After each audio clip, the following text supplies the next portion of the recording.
बहुत समय पहले की बात है।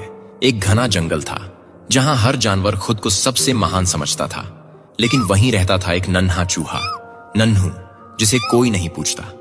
नन्हू चुपचाप, शांत और बहुत ही समझदार था, लेकिन उसे कभी किसी ने गंभीरता से नहीं लिया। वो जब किसी की मदद की कोशिश करता तो जानवर हंसते और कहते, तू तू क्या कर पाएगा? एक दिन जंगल में हड़कंप मच गया।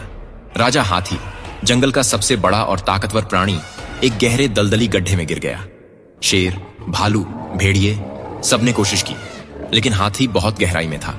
रस्सियां खींची गईं, पेड़ गिराए गए, कुछ काम नहीं आया। तभी सबके बीच से नन्हू चूहा धीरे से आगे आया। सारे जानवर हंस पड़े। तू भी आया है हाथी को बचाने? चल जा यहां से। लेकिन नन्हू ने कुछ नहीं कहा। उसने गड्ढे की दीवार को ध्यान से देखा। वहां एक तरफ की मिट्टी थोड़ी नम और गीली थी। उसे एक पुरानी सुरंग की याद आई जो कभी उसके दादा ने बनाई थी और जो इस दिशा में जाती थी। नन्हू चुपचाप वापस मुड़ा और भागा अपने पुराने बिल की ओर। वहां से वो सैकड़ों मीटर लंबी एक संकरी सुरंग में घुस गया। अंधेरा, डर, कीड़े, लेकिन नन्हू रुका नहीं। वो जानता था कि सुरंग एक झील से सटी है और अगर वो झील की दीवार में एक छेद कर दे तो पानी उस गड्ढे में बह सकता है। नन्हू ने अपने पैने दांतों से दीवार की मिट्टी कुतरनी शुरू की।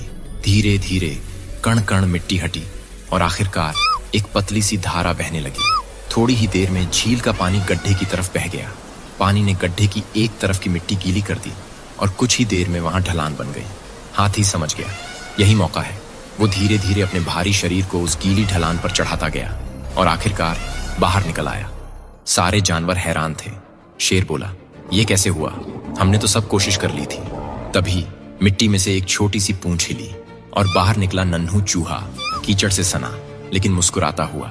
हाथी ने अपनी सूंड से नन्हू को उठाया और सबके सामने कहा, ताकत से नहीं, समझ से रास्ता निकलता है और जिसे तुम छोटा समझते हो वही सबसे बड़ा काम कर जाता है।